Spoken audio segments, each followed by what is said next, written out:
Well, hello everybody, this is Tim Green with Rattle Magazine. Welcome to your Critique of the Week. It's Friday, March 1st. Thanks so much for joining me. Let's see, who do we got in the crowd so far? Monica Dobos is here, Janthi Rongan, let's see, that's Colin Sandberg, good to see you. Dick Westheimer's here, Deb T, one of the participants today. James Langford is here, Cindy Guntherman, Nate Jacob, Mark Grinier, Tom Barlow, Sharon Ferrante, Jerry Stephenson, Ruth Kennedy, Monica Dobos, Clayton Clark is here, Lisa Seidenberg, Chelsea McClellan, Steve Harrell, good to see you all, thanks for saying hi. Morgan Feeney's here as well. Let's see, over on YouTube we've got Joe Barca. Hey Joe, we got Tara Meslick McMahon, we got Jenny Middleton, and Nate Jacob doing the double duty as Nate likes to do. We'll see if Facebook actually works, because last week they copyright striked or whatever this song that's playing right now in the background, which is Tiptoe Out the Back Door by, I'm drawing a blank. We mention the name sometimes. It's free music though. It's public domain music from the YouTube library, and so it's not actually, it's actually public domain music. But for some reason, somebody blocked the video, so that challenge is still going. So we'll see if Facebook airs. If it doesn't work, we'll just stop broadcasting on Facebook. But we'll see what happens this week. Let's see. Yeah, Bethany Jarmel's here. Hey, Bethany. PMB, today's poet as well. Kitty Dozier, from over in Texas right now, is here. Okay, so we have two familiar faces as the critiqued poets this week. Like I said I would do, I went back through and looked at actually the list of names instead of like going from reverse order or seeing who had the poems. I looked for people who are here very frequently and found two of them right at the top. So if you're a frequent contributor in discussed poems on the workshop, you get to go to the front of the line for Critique of the Week. So these are hot off the press, two poems. We have Deb Tannenbaum and we have Paul Mitchell Bernstein taking two poems each that we'll look at today. So let's dive right in. As always, the goal of the critique is to give that workshop experience where you get to hear what strangers think about your work. So leave as many comments as you can. You all know the drill. I don't know if anybody's new. We'll see. But let's take a look at this poem. First, we have Double Take by Deb Tannenbaum. And Deb says about it, let's see. In general, she says, this is for the second poem. Never mind. So we're good for the first. Did we, one second. I want to see if Deb had a general question too. Deb says, both of these poems are poems that have been hanging around a while that I'm not sure I have found their final form. For Salty Fries, this is the first one. I have specific questions which follow the poem on the second page of the document. Okay, for Double Take, I'm just not sure if it works. So let's see. We're reading Double Take first. Let's take a look at Double Take. Here we go. So this is Double Take by Deb Tannenbaum. Here, Double Take. Standing halfway between respect and wanting to see, I tap record. They take no notice of me. I think I'm going to make this a little bigger too. 1 second. A little better. Okay. Let me start again. Double Take. Standing halfway between respect and wanting to see, I tap record. They take no notice of me. A tiny fawn standing under its mama faces her hind legs, raises its head near vertical, suckles, pulls milk to mouth in a steady pulse. Its tail wags a jazzy tune, 2 parts exuberance, 1 part windy afternoon. The doe stands still, her tail tucked, her head low to the ground, her mouth busy. Trees flicker shade between the houses, patches of naked earth are beige-brown. A scattering of small white rocks, bits of trash, the dab of red at my feet. Neither blood nor flower, a twist tie. The long leaves of the grassy weeds sway. The doe is licking the rear of her tinier fawn. As small as a rabbit, a tawny curve at her hooves, barely holding its head up, its upright ears edged in white, huge dark eyes, black nose. This morning both twins scampered. Now the runt turns its head in my direction. Have I been spotted? I tap the stop button. It's hard to walk away. The doe is a double image, a diptych, half of her being mouthed with gusto, while her other half licks and licks. The next morning, the same place, the runt's body lies stretched on its side, beautiful, dead. I finally grasp what I saw and recorded yesterday, the doe licking her dying fawn while the other fed. I take the still photo. Twin and mama, nowhere in sight. The leaves of the grassy weeds sway. So that was an interesting poem by Deb Tannenbaum, Double Take. And so let's see. So Double Take, interesting setup, sort of a double entendre there. And the, double taking of the picture, doing a double take, and also the double, what the two fawns, their fates, too, at the same time. So interesting title, standing halfway between respect and wanting to see, I tap record. They take no notice of me. I think they take no notice of me might be a better first line. And like jumping right in and then getting to maybe I tap record a little later might help the poem a little bit. Just have a little more, energy right off the bat. A tiny fawn stands under its mama, faces her hind legs, raises its head near vertical. Suckles, pulls milk to mouth in a steady pulse. So really good images, and I can see the picture really clearly here. Its tail wags a jazzy tune, 2 parts exuberance, 1 part windy afternoon. I like that too.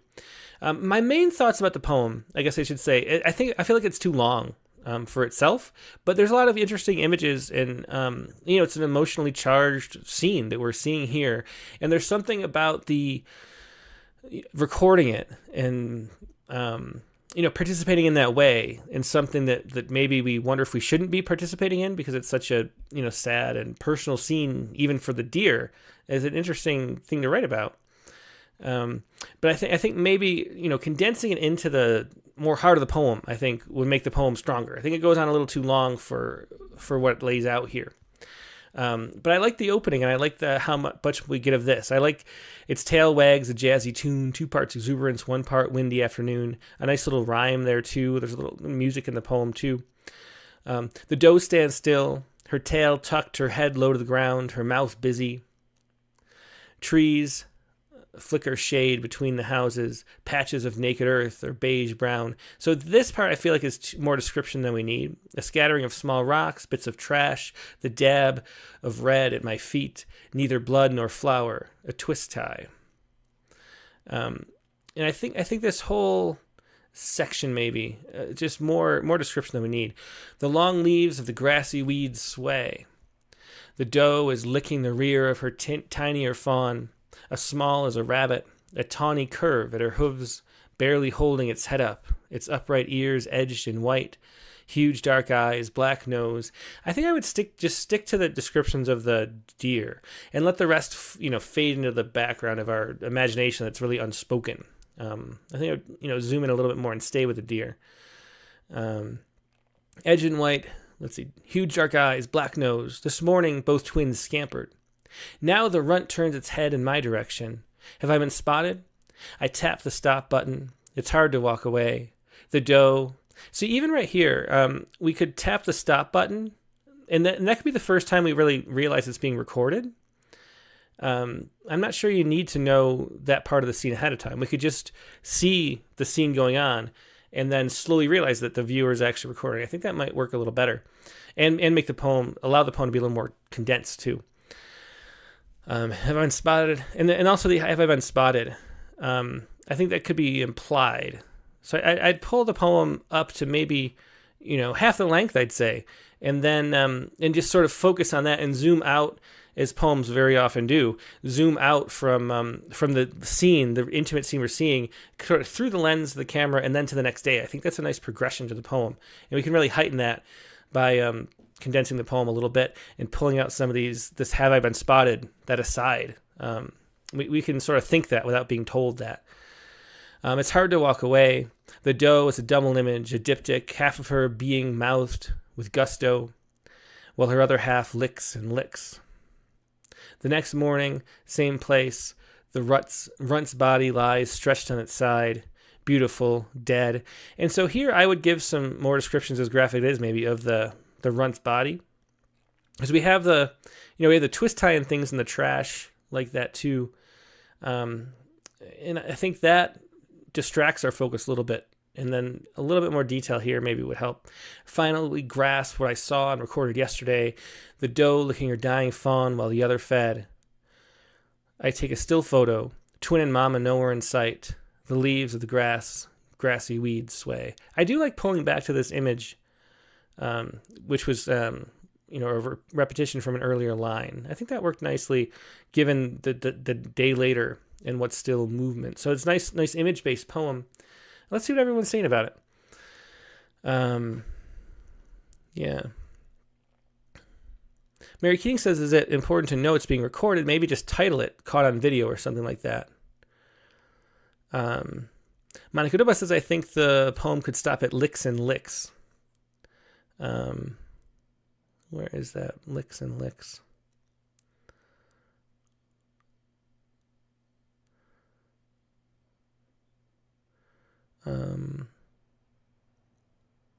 Oh, there she is. Well, the other half, licks and licks.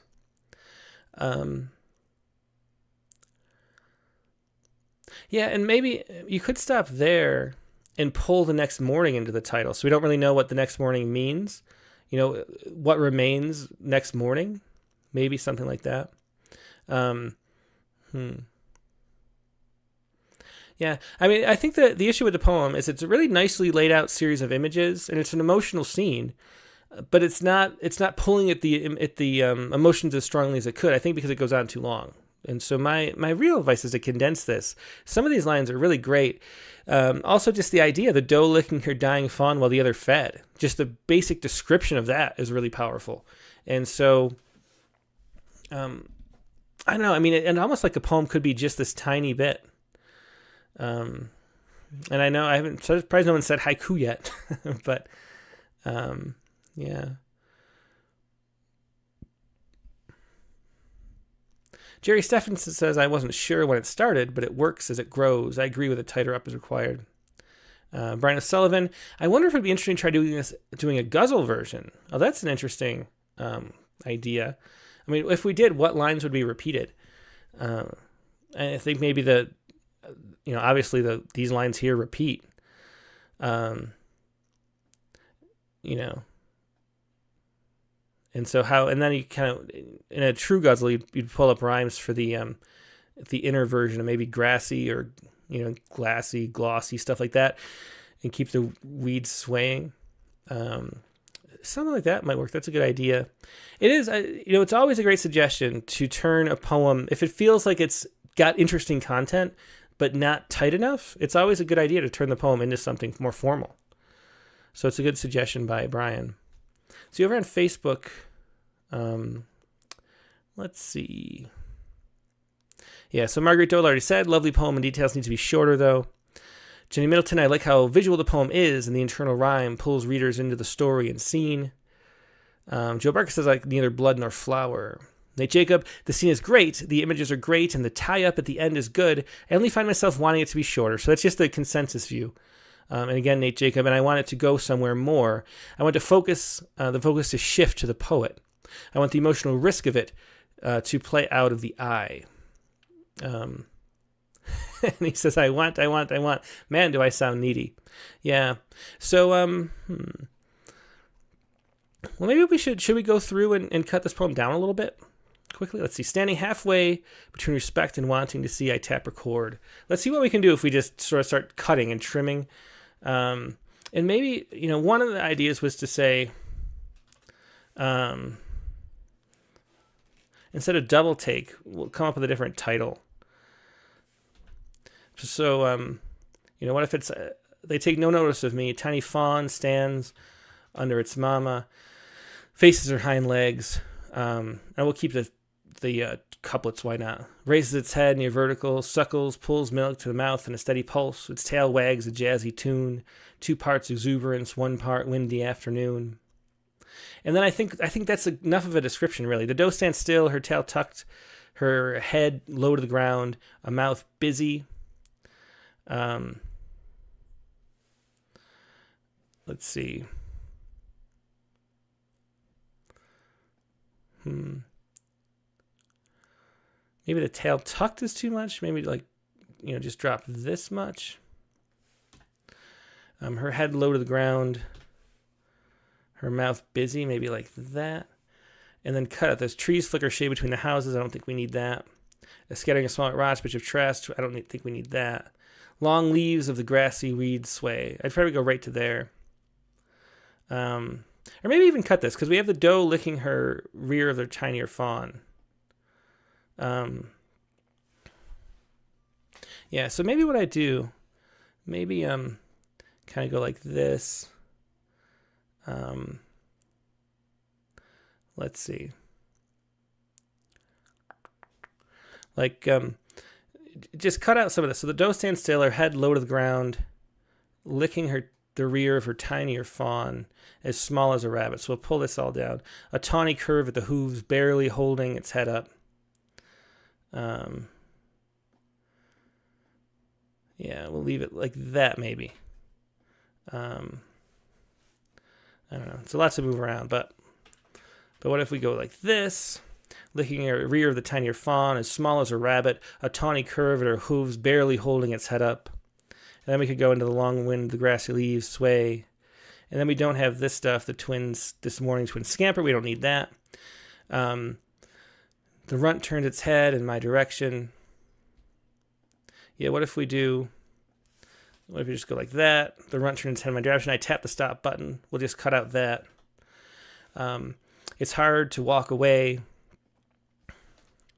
It's hard to walk away. And then, and I was thinking about what if we took some of this toward right in this section and made it the title, then the poem would be much more condensed too. The doe licking her dying fawn while the other fed. Let's see. Where did I go? Yeah, the runt turned its head in my direction. I tapped the stop button. It's hard to walk away. And then we could just jump here. And maybe I like the other. I don't know. It's hard to play with in this quick, short amount of time we're trying to do. But you can see what I'm kind of trying to do. The next morning, same place, the runt's body lies stretched on its side, beautiful dead. I finally grasp what I saw yesterday. So we've pulled up some. I think I'd still cut more and condense more. But you can kind of see how the poem was going if I do it that way. And we're up at the 19 mark. I think we should move on from this poem. But that's just an idea of what to do. Okay, and now let's take a look at, there's a title idea. Who had the title idea?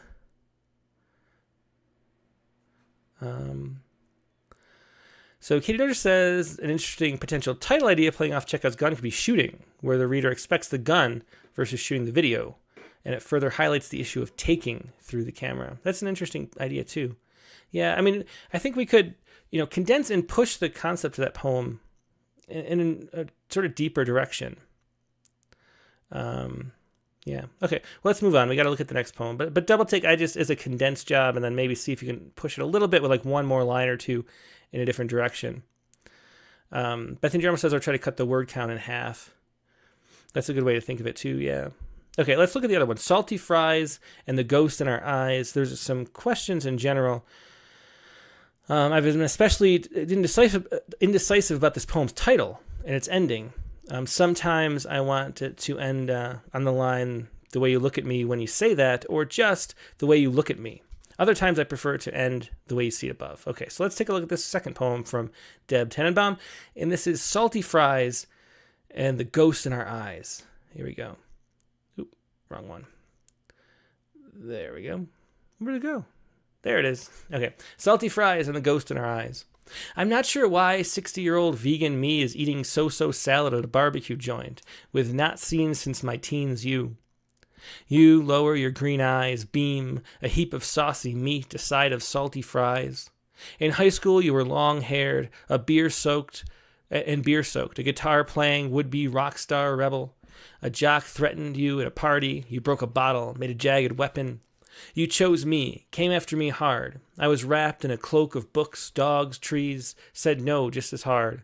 You wrote pleading love songs, sang them too, ached till you couldn't take it, withdrew. Then I pursued. The smile of desire in your eyes unfurled me. You learned to make love and to break it. You called to say you're coming to town. Your wife doesn't know. You rocket from my long ago and wraparound sunglasses. Wheel up in a gleaming yellow Camaro, top down. First a bear hug, then you squeeze my ass, say something crude that's flattering too. Want cold beer and spicy barbecue. You choose Bob's, bold red flames painted on the glass. You flirt like we're clandestine lovers. Wince when I mention my husband. Am I flubbing my lines? A few beers in, your eyes soften, shine. You say, what we had between us at such a young age was gold. The way you look at me when you say that. Are you aching for a kiss? I reach across the table, help myself to a handful of your twisty fries. Yeah. So, so Joe Barker says, I like just salty fries. Monica Doma says, take out salty because they're always salty. I don't know. I like salty fries. I like to highlight the emphasis of that. Yeah. So for me, the poem, I was really engaged at the very beginning and then more toward the end. And sort of, again, I think the poem goes on too long and I was losing attention much in the middle. So the focus to me would be to trim out some of the middle and move the poem forward faster. And again, that's a theme, but that's kind of, it happens a lot. PMB says, perfect for a slam poem. That's interesting. Yeah, you could see that really performed really strongly too. Tom Barlow says the poem doesn't quite settle the poem for me, or the ending doesn't quite settle the poem for me. And another poet says, I think this poem could be cut in half. Yeah. Katie Dozier, salty has further implications too. Yeah, that's why I like it. I like highlighting that for that reason. So to me, it's like, we'll point out the spot where we sort of fade a little bit, or at least I fade in reading the poem and lose the focused attention really that I think started really well in the poem. Let's see. Sometimes I want to end it on the way you look at me when you say that, or just the way you look at me. Other times I prefer to end it the way you see above. So the title and the ending are the two. I think the title's great. I like the title. Salty Fries and the Ghost of Our Eyes. I think it's nice. Because it's descriptive and makes the poem interesting right off the bat. I'm not sure why 60-year-old vegan me is eating so-so salad at a barbecue joint with not seen since my teens you. So I think that's a great opening. Like we get so much detail out of that. And I think the vegan, the salad, the barbecue, not seen my teens, there's so much backstory in one sentence. It's one of those things that, we're really easily enter the poem right from the start. And I think that's a good thing. So a really good start because then we can connect with it because we know what's actually going on. You lower your green eyes, beam, a heap of saucy meat, a side of salty fries. And I think that's a good, quick callback to the title. And I think it works. For me, it worked. In high school, you were long-haired. And now here, I think the description of him in high school is a little bit, bordering on cliche, some of the details, the broken bottle and things. And I think that goes on too long. So I think this is where it starts to lose me a little bit. So, if you're going to pull up details about high school, like something specific and more nuanced and specific to this person, rather than a sort of, stereotypical, star jock rebel type character. So this is the part I'd start condensing. Let's see. So anyway, in high school you were long-haired and beer-soaked, playing a guitar, playing would-be rock star. I think see how the details. We're at a barbecue joint. We're having a salad. There's green eyes. There's saucy meat. There's salty fries. But then the descriptions aren't as. Beer-soaked is interesting, but then guitar playing would-be rock star rebel. That could be a more detailed description of, you were beer-soaked with a guitar wrapped around your, blah, blah, blah, and say a little bit more so we can see not a caricature, but the actual person a little bit more. A jock threatened you at a party. You broke a bottle, made a jagged weapon. You chose me, came after me hard. And so this gets to be a little explanation. And maybe instead of the you chose me, we could go to like an I don't know why you chose me. I don't know why you did this, that kind of thing. Or, yeah.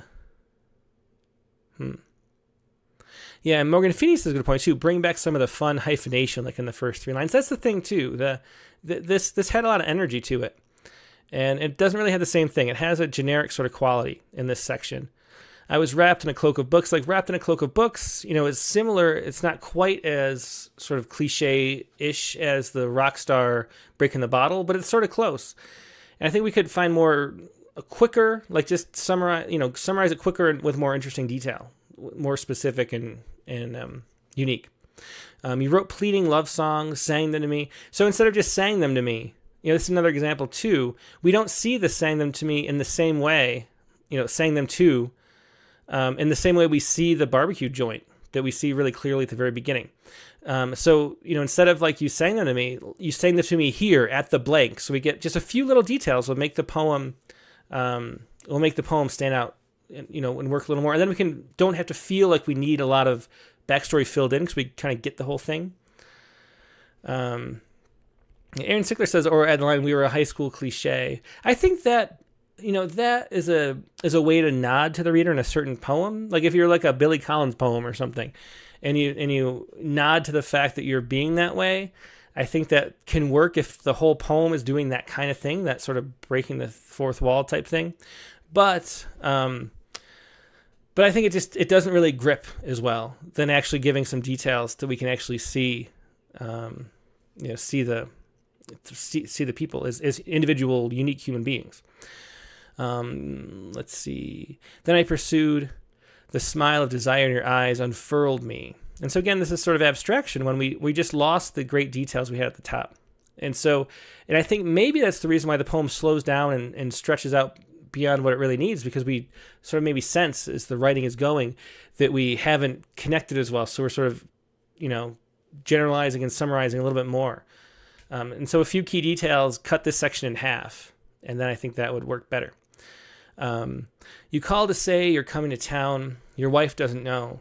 You rocket from my long ago in wraparound sunglasses. Wheel up in a gleaming yellow Camaro. This part is a little confusing. So you rocket from my long ago in wraparound sunglasses. Wheel up in gleaming yellow Camaro. I think that phrase, you rocket from my long ago, is interesting, but then in the wraparound sunglasses pushes it maybe a little too far, and I have a little trouble seeing that. Yeah. Mary Keating says maybe start with the line, "We learn to make love and to break it." That's an interesting idea too. But I do like the, wheeled up in the Camaro, top down. First a bear hug, then you squeeze my ass. Say something crude.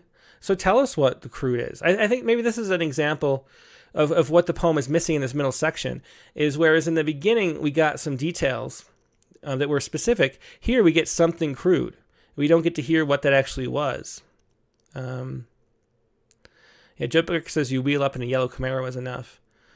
And again, Morgan Feeney says maybe try another form for this one too, a sonnet to force it to be shorter. That's always a great idea if that's something, you want to do. A guzzle for the last one and a sonnet for this one would be a good suggestion too. I wonder too if, this is in the second person, and I wonder if the poem would be better told, in the first, or in the third person, or well, not in the first person, but like not addressed to the you. So if it was, he lowers his green eyes, beams a heap of saucy meat, a salty fries, that part, he was a long-haired, beer-soaked, blah, blah, blah. I wonder if that would, because there really isn't any payoff from the you. Like, this doesn't feel like something where it's going to be or potentially be given to the person. There's no reason for the direct address. Like, who would be, it's always a great question, who would this speaker be telling this to? And if you don't have a clear idea in your head, even though it's completely unspoken, the poem gets a little more weak for that. And so who would the speaker be speaking this to? And it's much more likely, either to yourself, the speaker self, or to a friend or something recounting the story later. And I think maybe that latter might end up pulling out some more details in an interesting way. Let's see. But where would we go? A few beers in, your eyes soften, shine. Oh, wait, no, I skipped some. You chose Bob's, bold, red flames painted on the glass. You flirt like we're clandestine lovers. So I think once we get back to Bob's, we get more detail again, and I start to pick up the poem again. I think we understand what this, rendezvous is like and what it's about, and then we get some more details, and the poem sort of picks up, because we're given a lot of the backstory. You choose Bob's, bold red flames painted on the glass. You flirt like we're clandestine lovers, wince when I mention my husband. Am I flubbing my lines? And this is similar to, I think it's similar to the aside in the deer poem. Like, have they seen me? And I think that it doesn't add enough to take over, to account for the fact that it's pulling something out of the poem by making us, shift and register and addressing something directly. It's like, I don't know. So I think maybe these lines are something to cut out too. A few beers in, your eyes soften, shine. You say, what we had between us at such a young age was gold. So there we get an actual quote, which is nice. The way you look at me when you say that. I think maybe ending, is this one of the endings? I like the way you look at me when you say that. Is that one of the things you suggested? I think that could do, I think that'd be a good ending. And I think maybe one of the things the poem doesn't have is a lot of like tension from the suspense of how this is going to go. And I think this poem would work a little bit better if we had more of an idea. You can play a lot with whether or not this is going to become an affair type thing. Because of the so if we started out this and started with your wife doesn't know, and we build up the tension using that as the backdrop, like this is this is some kind of tryst type thing maybe, or is it just friends we don't really know, lean in that way and then pull it back to the other way. And I think you could really play more with the progression of that. And then I think if you did that, then this would be a great ending. This, the way you look at me when you say that could be sort of the kind of, I still feel it too. I still have this kind of emotion, even though it's difficult to say what it is or articulate, but there's still something there. But if we don't know that, we kind of wonder what's going to happen the whole time. And then we get to that line. I think that'd work as a great ending. So if we sort of arc it more like a short story with an actual narrative, rising action, climax, conclusion. And that was the way the poem ended. I think the poem might work better that way. Aaron Sickler says, could be nice to juxtapose romance of clandestine lovers with the awkward messiness of eating barbecue, or even more so, watching someone eat barbecue if you're vegan. Yeah, that's a good point. That's a good idea.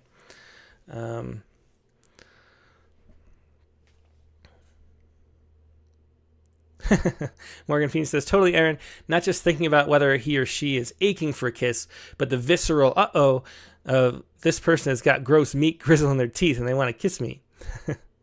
That's funny. But yeah, I think that I think there's a little bit, the cliched and the generalization in the middle section, and then just not enough done to build up the tension. So I think this is an interesting story with a lot of great detail again, and just think about it as, like a plot of a tiny novel or a tiny short story that you're working out, where you have to, point to, build up tension and then have that tension be released by having us finally understand what the situation really is. And I think that's the direction I would mostly go with this poem.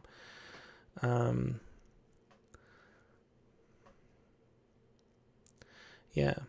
Jenny says, I think it's addressing the high school boyfriend. Oh yeah, it totally is. I didn't mean to imply it wasn't addressing the high school boyfriend, or the guy across the table from the speaker.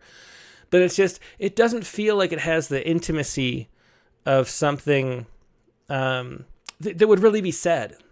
I'm not articulating it well enough. But there's a way that a really good poem is always a kind of intimacy. And that's why imagining an actual person speaking it to an actual person really helps the poem connect a lot more. Because there's this, there's an authenticity to being honest and intimate.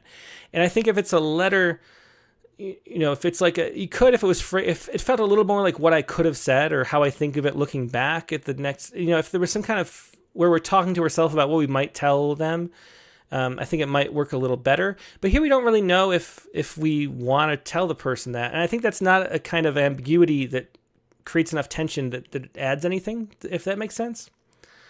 Jenny Milton says, I think there needs to be more about the now, the why you are interested in the high school boyfriend, the younger self again. Yeah. Tara Meslick McMahon said the poem is so linear to me. This happened, then this happened, now this happens, and this happens. It feels so unsurprising. I do like starting out with, we learn to make love and break it. That is a great line. Maybe try printing it out, then cutting the poem with scissors and do all the lines, then eyes closed, pluck one line, strip after another. That's interesting, randomizing the progression. But I think if we, because it is a story, I think we could do a lot more with tension and plot arc.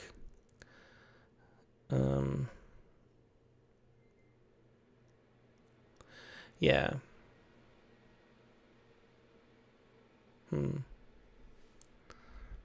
Okay. Yeah, and so as Deb said, Deb says, I originally wrote it in third person, and I get Tim's point. Yeah, I mean, it just doesn't feel like it has the intimacy of something that you wanted to say to the person. And I think the poem can work better if it did that, but it feels, I guess maybe that's what I was saying. It feels like it was written in the third person first. And maybe the thing to do is to rewrite it, but really like think of it as a letter that you would, unsent letter to this person after the fact. And then maybe it would have that feeling of intimacy where it just feels like you're actually like eavesdropping on some private letter to somebody. And I think that can work better. Yeah. Okay. Let's take a look at, let's move on because it's past the half an hour. That was Deb Tannenbaum, two good poems, really interesting, good use of narrative, storytelling. We know exactly what's going on and really good details and images. So good job with that. I think just the tension is the thing to work on, really in both poems. I probably should have talked about that more with the first. Okay, let's take a look at the next poems. These are Paul Mitchell Bernstein. And of course, another familiar face around these parts. Paul is here as well. And let's take a look at these. We'll switch it to... Hang on a second. I can do it faster if I go like this. There we go. The Color of My Skull. Okay. So here's Paul Mitchell Bernstein. The Color of My Skull. Again, I want to make this a little bigger for everybody. I should have done that before. That's a little better. Okay. The Color of My Skull. Again, we're talking about Paul Mitchell Bernstein. PMB. As he says on down below, it's at 503 PMB on Twitter. Okay, so here you go. The Color of My Skull.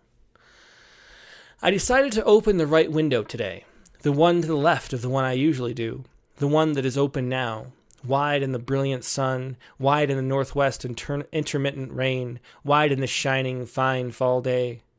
I count the things on the window's stool. 2 salvaged milk crates, black and blue, 1 box fan, gray, a book, chaos, red. When you're here, the conversation inevitably circles round to the insanity outside the 4 stories down, splayed across the asphalt and road tar, the hedges branding greens and the sidewalks browns. Faster now, ranting chaos across the worn wooden floor. I hold it up and ask you if you see until you say, stop. Breathe. 175-gram Frisbee, white. A jar of various data cables. And a small human skull I got from an online fish tank supply shop. The Color of My Skull.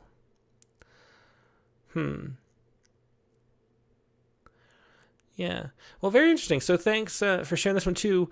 This, I like a lot of the details. And I wonder if this was written for that list prompt that we had, where we had to have 2 lists within a poem, because we get 2 lists in this one.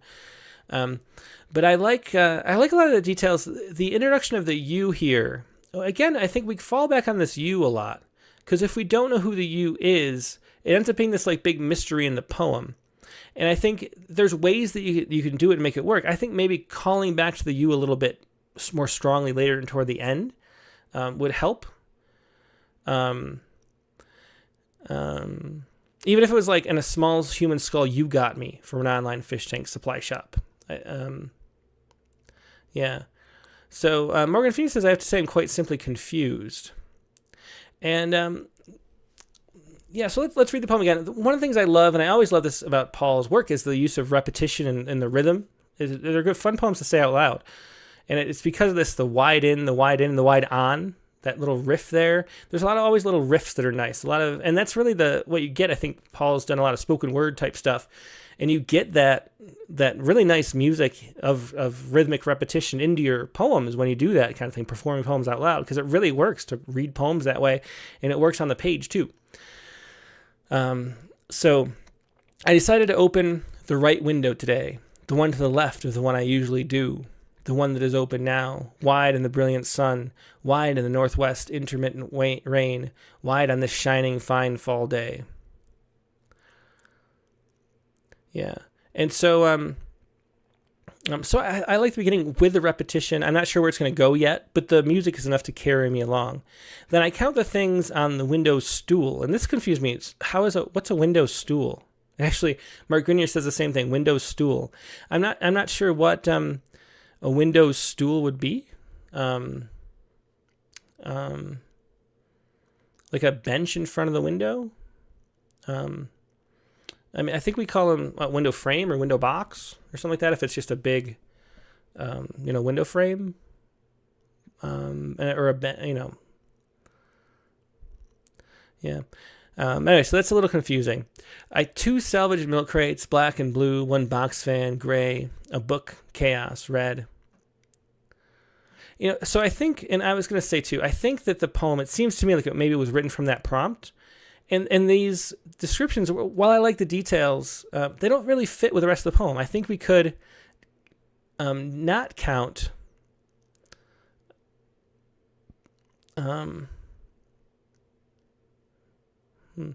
Brandon sometimes says ledge instead of stool. Yeah, window ledge. Window stool is just a strange word. So I do like where the list goes. I like we go to the strange human skull I got at the gift shop.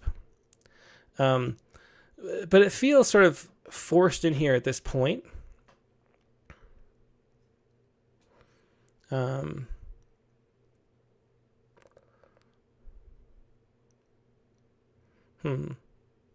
Yeah. I don't know. When you're here, the conversation inevitably circles round to the insanity outside and 4 stories down, splayed across the asphalt and road tar, the hedges banding greens and the sidewalks browns. Faster now, ranting chaos across the worn wooden floor. I hold it up and ask you if you see it until you say stop, breathe. And so here's where I'm lost. And I don't know if this is what Morgan Freeney means.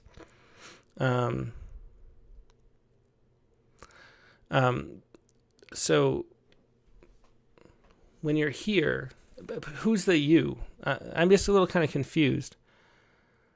Morgan Freeney says, and why is the Frisbee the only thing that's been weighted? I wonder if it's like an ultimate, or not ultimate Frisbee, Frisbee golf, frolf. Don't they, doesn't it matter the weights of those? Brandon Sullivan says, the voice, especially when listing things, reminds me of a wandering observer, like in a poem by Baudelaire, or maybe Poe. I like it.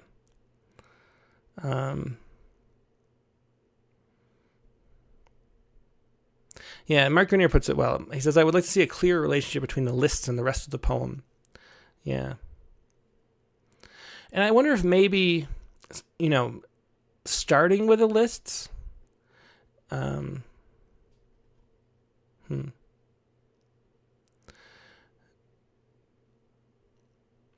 But anyway, but the main thing that I'm not sure who the you is. And what, not only that, but where we go once we start faster now, ranting chaos across the wooden floor. I just don't know what to make of those lines. I hold it up. The chaos? You hold the chaos up and ask if you see until you say stop, breathe. So this section, I just can't follow that. Like, I like the descriptions of the room that we're moving around. There we go. So Dick Westheimer says, of course, he knows, regulation ultimate discs are 175 grams. I thought it was something like that, yeah.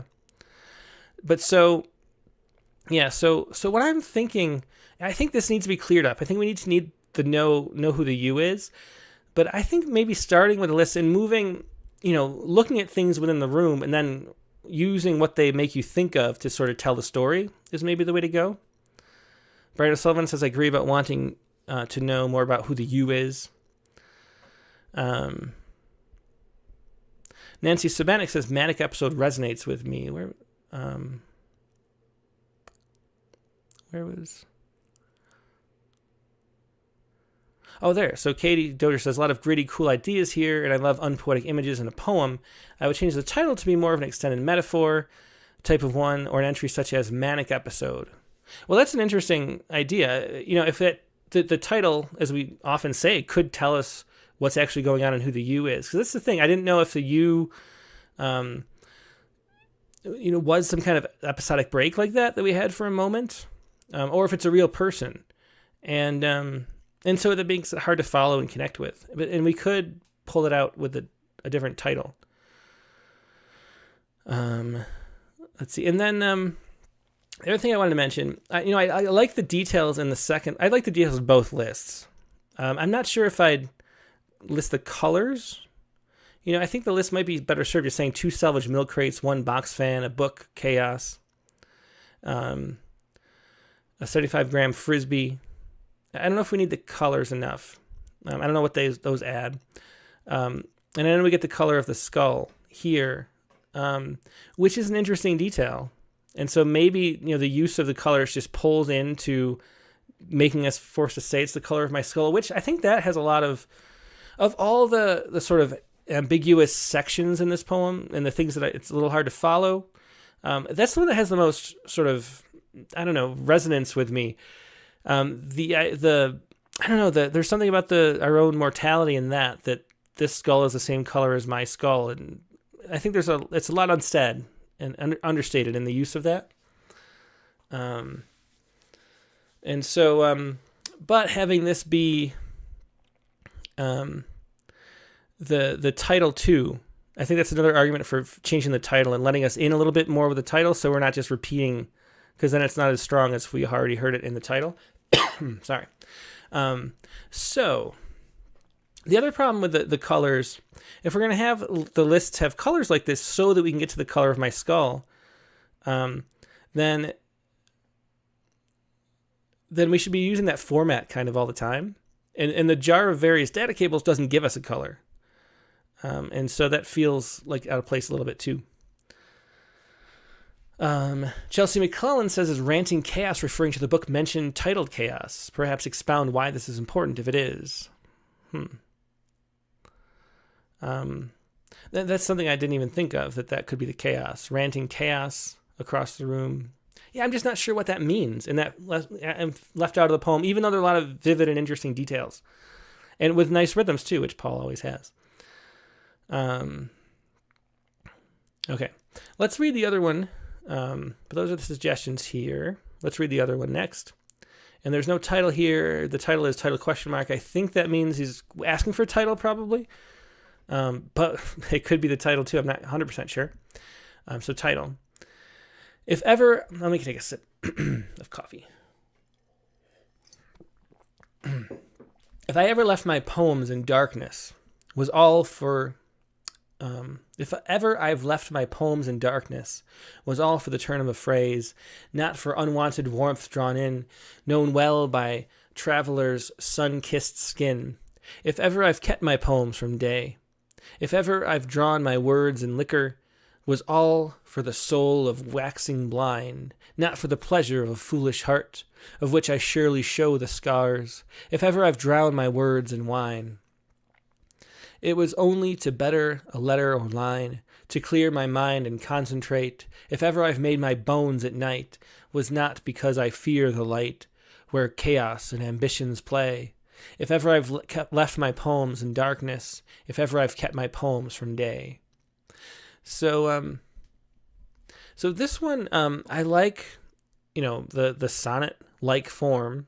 It's too many lines for sonnet. It's 17. But it has that feel.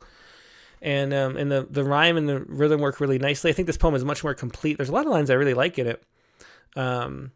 So think about it as we go through a little bit in more detail what the title might be, because I think that's a question from Paul. If ever I've left my poems in darkness, was all for the turn of phrase. There's something about some of the verb construction that throws me off and makes it a little more hard to follow than it needs to be, and I don't see what's gained by doing it. If ever I've left my poems in darkness was all for the turn of phrase. It's missing the subject in that second clause. And, so it was all, like, why not it was all for the turn of phrase? Why just the was? And that kind of, and that stilted nature kind of throws it off a little bit. Not for unwanted warmth drawn in, known well by a traveler's sun-kissed skin, if ever I've kept my poems from day. I like the concept of kept my poems from day, and it comes back in. I wonder if this is a form I don't know, where, some things repeat down later, if it's just a nonce form, as they would say. I don't recognize it if it is. But if ever I've drowned my words in liquor, was all for the soul of waxing blind. See, again, I have trouble with that. I stumble over it every time I read it. Not for the pleasure of a foolish heart, of which I surely show the scars, if ever I've drowned my words in wine. It was only to better a letter or line. And somebody said, I think this is their favorite stanza, right? Yeah, so Morgan Feeney says, I love the third stanza. I think this is the best stanza here. It was only to better a letter or line. That's great. I love the rhythm of that. And notice we didn't say was. We said it was. It was only to better a letter or line, to clear my mind. And then there's that line, mine, rhyme, which is nice. To clear my mind and concentrate.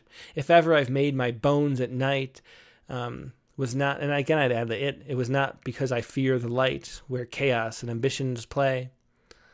I'm not sure about the chaos and ambitions play, but I like the, pulling back the line and repeating this. So I think maybe finding a better line for this, but I love these four. These are my favorite 4 lines of the poem. Oops, I didn't mean to do that, but don't do that. These are my favorite 4 lines of the poem, I'd say.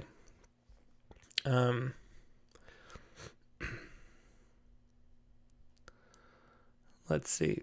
Cindy Gunterman says kind of vague. I would like some specific details. To me, I know what the poem's about. I mean, it's a an Ars Poetica type poem about being vague in poems, kind of. Let's see. Mark Grenier says the repeated conditionals are interesting here, but I would like to see some actual resolution at the end.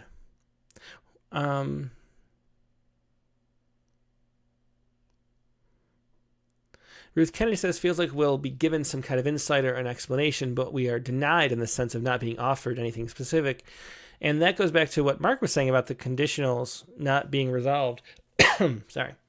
And I don't know. I think that the structure of the poem can work this way, where it leaves it as an open-ended question. To me, it's more a matter of tightening things up and having all the lines being as good as this is kind of the way to make this a great poem. If all the lines were, it was only to better a letter or line. If all the lines were this good, I think the vagueness of the poem would work perfectly fine. It's just some of the, not all the lines are as strong as that. And I think these last couplets are great too. If ever I've left my poems in darkness, if ever left my poems from day. And I wonder about, we repeat this line once as a refrain, but maybe another form that makes even more use of refrain. What if for this one, a triolet or something like that, where we repeat things even more? It's very easy to imagine this as a really great triolet. And if you don't know the triolet form, I'll look it up, because I always have trouble remembering the exact repetition scheme. It's let's see. No, I don't want a master class. I just want to know which lines repeat. Okay, so here's the triolet. So the first line and second line. So we repeat. No, I don't want all this. Okay, we repeat the first line. So maybe it is. Maybe it's a form. Is there a longer one than a triolet? Maybe that's what it is. But I think maybe tightening it to something shorter would work, like an actual triolet. If Paul's here, what form is this? I know that there are, tons of obscure, French forms that I can't remember. And this looks like one of them. Because Paul's, you notice, I forgot that this was repeated here too. So unlike the triolet, which repeats the first line as the fourth, and then the seventh, 1, 2, 3, 4, 5, 6, 7. Yeah, it's the first, fourth, and seventh in a triolet. Here he's got his repeated line as it's the first, then repeated there with the fifth, and then the end. So I think tightening it up into an actual triolet or something even more condensed, more condensed than what you have now, will allow the best lines to stand out and the repetition to stand out. And then let the weaker lines go away. So I think, again, this is that we suggest condensing into form a lot, but it's just a technique that really works. All right, let's see what everybody else is saying about this one.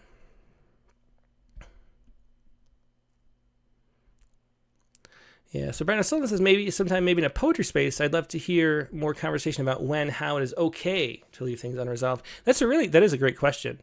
And to me, if what's unresolved is sort of the heart of the matter and has a lot of emotional charge, and we could sort of take it, it has to sort of be built up into this. For some reason, I imagine like chi balls, doing qigong back in college, and like building up energy into this little knot of ball. You can sort of not know what that knot of ball is in a poem, but know that it's there and has energy. And that's when the things being unresolved work. I mean, it's not when like details and story are unresolved that the thing really works. It's when the sense of what the energy really is unresolved. So, but yeah, that is a great suggestion, Brian. Morgan Phoenix has a triple triolet. Is that what this is? I've never heard of that. But I think the poem is just too long for what it's doing. We're saying it's vague because it goes on without really adding a lot. And I think if it was a tighter form, like 8 lines, there's a lot of French forms you can choose from. It doesn't have to be the triolet, but something shorter that has a lot of repetition in it. That I think that would make the poem a lot stronger. Because what I love the most are some of the really great lines and some of the repeated lines. And so play those up by making fewer other lines that aren't that. And the triolet is the form that comes to mind. Morgan Phoenix has a triple triolet, though. Is that something? I just don't know. A triple triolet. Or is this something that you're making up and saying? Triple triolet. Is that a thing? Triple triolet. Well, that would just be 3 triolets. I think there's a Poe poem or something. I don't know if that's Poe or someone's referencing Poe. Triple triolet. Yeah, so these are just 3 triolets in a row that I'm pulling up. So I think that going that far, going 17 lines with the amount of sort of abstraction in the vagueness of what we're talking about here, I think doesn't do the poem justice as a tight poem would do. So I'd Shay Friend is a twin Tonka. No problem, Morgan. Yeah, we're gonna apologize. No, I think it's a good suggestion. Let's see. Oh yeah, and the title too. So we were talking about the title. Morgan Phoenix suggests maybe just Ars Poetica. I think maybe, there's a lot of ways, especially when a poem is this vague, you can do something really specific to contrast that, like a leap in a haiku or haibun or something, and then that really stands out against the tone of the rest of the poem. And so, that would be something pulled though from what inspired this poem or why it was generated. If we did pull it into a triolet, say, a triolet from last Thursday night's whatever, something like, who knows what, but something like that where we get really specific about what instigated it. Okay, here's Polly. It says, so none I know of the rhyme is A, B, C, C, B, and the last 2 lines are the first and the fifth. So it is a knots form, at least as far as Brian or Paul knows. And I just think tightening it up with a shorter form. I think that I like the form and the use of it. I love the repetition. I think that's the best part of it. Just it's the poem doesn't sustain itself for that length because it sort of stays in one place. Okay, let's see. Well, that is it for the day. That's exactly 2 hours. Thanks, everybody, for talking. Perpetual is the title, says Mary Ellen Carr. Oh, let me look at Facebook, too. I haven't looked at Facebook.